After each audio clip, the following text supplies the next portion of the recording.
Hi everyone, thank you Chris, thank you MIA for inviting me to listen and share visions on our future business and how we're going to grow it. I found it so far very interesting and very remarkable, all the comments and the questions that I heard. So what I would like to share is, first of all, how I'm writing my agenda for the future 3-4 years. So what technology I'm interested into.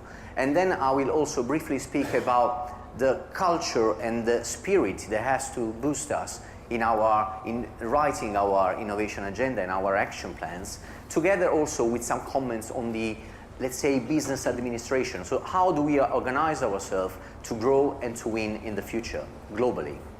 So by a technology standpoint, the focus is on, for sure, on electrification. I'm sounding maybe obvious and trivial, but it is something that there's no doubt about it. I mean, if we read about France banning diesel and petrol from 2040, or the messages from Volvo starting from 19, for sure there is an incredible interest.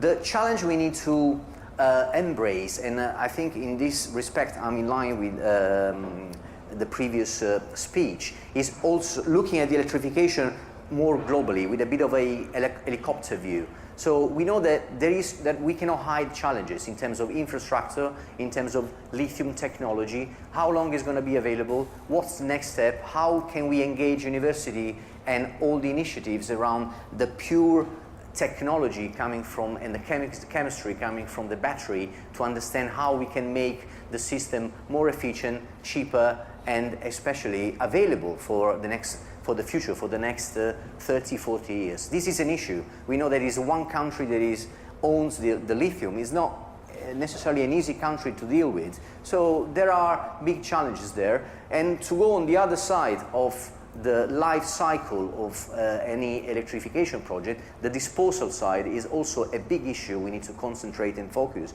to understand how to deal with it. But matter of fact, this is happening. It's very important for the future of the planet, so we need to all together, partner and gather up in order to understand how to address these challenges. Challenges sounds like maybe a negative word, but I see behind any challenge big opportunities for business.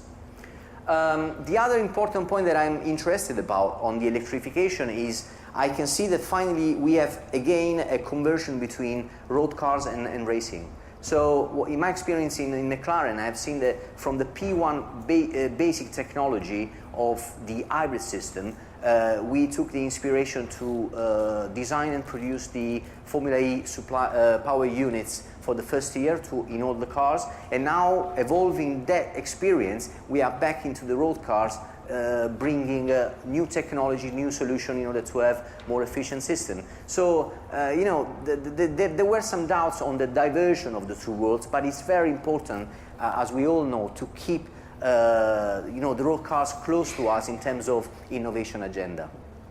Second point, data management.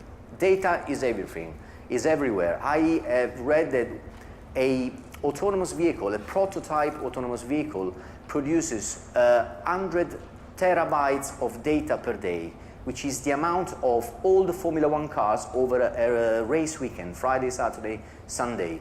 So, I mean, there will be a lot of data.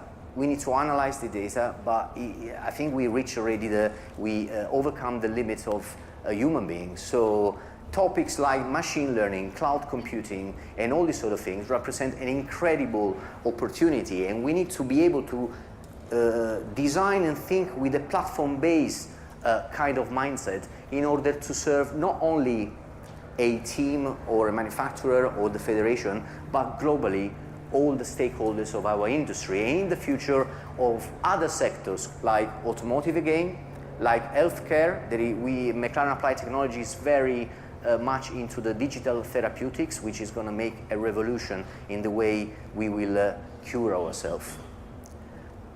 Third point I wanted to talk about is, let's say, I have a lot of fun on this point, which is the entertainment.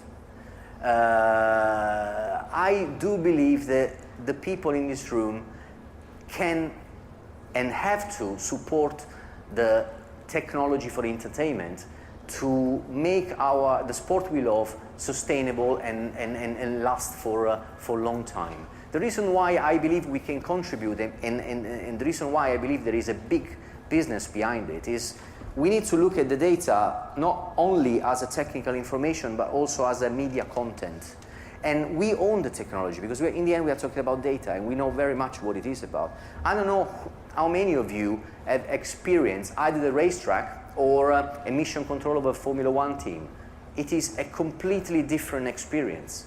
Of course, we are talking about business growth, we are talking about innovation, so the fastest, the shortcut to innovate is challenging paradigm. So the ownership and how we treat data will be something that promoters and federation will have to somehow solve and find the best way to compromise in order to keep the competition fair and alive, and in the meantime let the people have an immersive experience. These are the key words.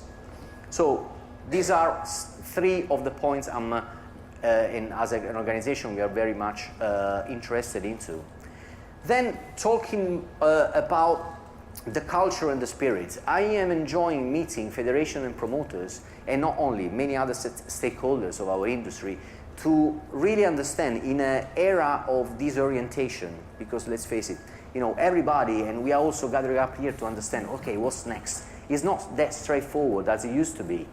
And again, that's another huge opportunity, but to do this, and there are also examples like Kodak in other industries, we need to understand where we're coming from and what we really want as a industry, as a company, and so on.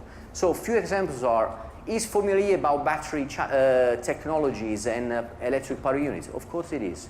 It's within the value proposition.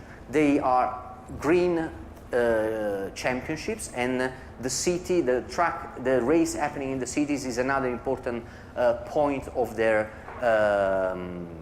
proposition. So it's a characteristics, and then they have to really funnel all the attention there. Is Formula One about battery technology? Well, I'm not sure. So Formula One for sure has to be the pinnacle of motorsport. So everybody knows this, and has done remarkable results in terms of reducing by 50% the fuel consumption.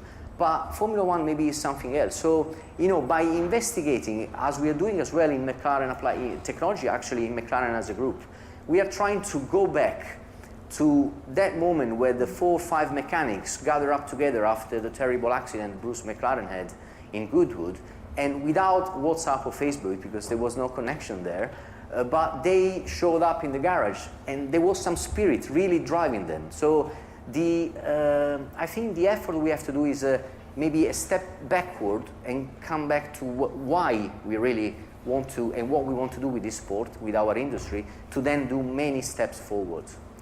The other point I would like to touch is business administration. Also there, I think we have a big room and space for innovation. We all belong, well, I'm an aerospace engineer, I'm enthusiastic about technology innovation. As I said in my interview in McLaren, I'm an engineer, but I'm trying to quit. In a way that, and they were a bit impressed, but what I meant is we are engineering focused. The engineering side of the technology is the value proposition, but in the meantime, we cannot be only engineering led. And if you match this comment with what I said before about the culture and the spirit, being too much engineering led, as engineers, you look at the mega trends, you look where the business opportunities are, and then you try to do everything.